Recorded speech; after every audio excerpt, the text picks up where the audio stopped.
Adjudicators are instructed to record the primary diagnosis and, if applicable, a secondary diagnosis code. The primary diagnosis in an allowance refers to the basic condition that rendered the individual disabled, or in a denial, the one which the evidence shows to have the most significant effect on the individual's ability to work. So you can see we only record the code for 2 impairments. If CFS or any other impairment, for example, is one of several secondary diagnoses, it may not be recorded. However, it is important to point out that we consider the impairment in the determination. We consider all impairments in our determinations. In addition to SSR 99-2P for evaluating cases involving chronic fatigue syndrome, we also use other regulations in SSRs such as 96-3P and 96-7P that specifically address the evaluation of symptoms such as those commonly seen in cases of CFS. Because symptoms such as fatigue sometimes suggest a greater severity of impairment than can be shown by objective medical evidence alone, the adjudicator must carefully consider the individual's statements about symptoms with the rest of the relevant evidence in the case record. The evaluation of symptoms is a very important issue that we focus on in our training of new adjudicators and our retraining of experienced adjudicators. Our quality assurance units also pay close attention to how symptoms are evaluated in disability decisions. I would like to now give you an update on other areas of Social Security and supplemental security income disability cases. There's been a lot of attention paid in the media to our backlog of cases awaiting a hearing by our administrative law judges. I'm sure many of you have heard about the large number of pending cases. The good news is that the number of cases and processing times are decreasing. The Commissioner of Social Security, Michael Astrew, announced last month that for the first time since 1999, SSA has ended the year with fewer hearings pending than in the prior year. We ended fiscal year 2009 with 37,000 fewer pending hearings compared to the number at the start of the year. Over the same period, the average processing time for the cases improved from 514 days to 491 days. In the words of Commissioner Astrew, our backlog reduction plan is working and progress is accelerating. Even in the face of the significant increase in our workloads as a result of the worst recession since the Great Depression, we have reduced the hearing backlog for 9 consecutive months. Thanks to the efforts of thousands of hardworking Social Security employees and the additional funding we received from President Obama and the Congress, we have exceeded our backlog reduction goal for this year." End quote.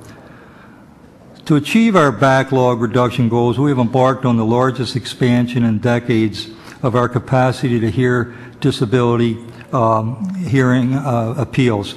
This year we hired 147 new administrative law judges, or ALJs, and 850 support staff, and we plan to hire 226 additional ALJs plus support staff over the next year. To provide flexibility and to assist the most backlogged hearing offices, we opened 3 new national hearing centers in Albuquerque, New Mexico, Chicago, Illinois, and Baltimore, Maryland. We also have aggressive plans to open 14 new hearing offices and 4 satellite offices by the end of next year, with the first of those new offices opening in Anchorage, Alaska in the next few months. ALJs also continue to increase their productivity. Individual ALJs averaged 570 dispositions, or 2.13 cases per day, over the past year, an upward trend that has continued for the last 3 years. While much attention has been paid to our hearing backlog, I would like to point out that approximately 70% of all allowance determinations are made either at the initial or reconsideration levels of review. These determinations are made by State Disability Determination Services, or DDSs, who are responsible for developing and adjudicating Social Security disability claims at the initial and reconsideration levels. And while the processing time at the hearing level is currently 491 days, the processing time for initial determinations during the last fiscal year was just 81 days on average and 73 days for reconsiderations. For new disability claims, for new initial disability claims, we were receiving approximately 2.5 to 2.6 million claims each year between fiscal years 2003 and 2008. For fiscal year 2009, however, the number rose significantly to 2.9 million cases. And this fiscal year, we expect the number of new claims to reach 3 million. The increase is due in large part to the national economy and the high unemployment rates. I'd like to now switch to our electronic and quality review process, and I'd like to start by mentioning our new electronic disability claims process. In the past few years, for new disability claims, we have completely converted from paper process to an electronic claims process. All new claims are entered electronically, and all paper records, including medical records, are scanned into the electronic file. We can now instantly look at any electronic disability claim file in our national system. What this does is that it allows us to easily move casework from one state DDS to another as workloads dictate. It also allows our federal quality assurance units in one region to review cases from DDSs in other regions of the country. This helps to ensure consistency in the application of our disability policies and uniformity in our decision making. Any state or regional differences, if there were any, should be eliminated under this process of cross-state and cross-regional reviews. Okay. I would just like to quickly mention quality. The quality of disability determinations is very important to us. Each state DDS is required to provide quality assurance function to ensure that disability determinations are made accurately and promptly. Our Federal Office of Quality Performance is responsible for reviewing disability determinations made by the state DDSs.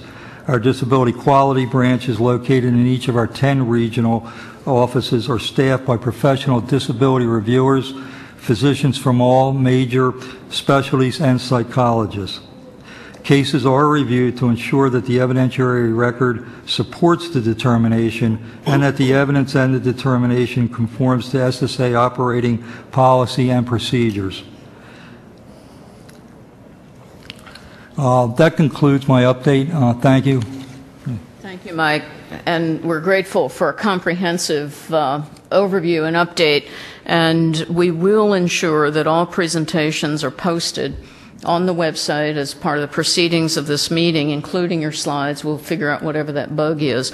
But because you gave so many references to law or regulation or whatever, I'm sure folks will find the posted information extraordinarily valuable. So, yeah, we'll do a quick. All right. I'd like to open for questions to anybody from the panel, and I'm going to take the prerogative of asking the first question, then go to Ron. A bottom line question, of all the applications submitted for adjudication for chronic fatigue syndrome, how many of them are granted and how many of them are turned down in a sort of broad percentage? 20%, 10%, 15%? I'm sorry, the number of denials? Or? Yeah, numbers of denials, I guess, is the terminology. The initial allowance rate is close to 40%, maybe 37 or 38%. That's the initial allowance rate. And then more cases, of course, would be allowed at the reconsideration level, and then more at the hearing level. We have several levels of appeal. So.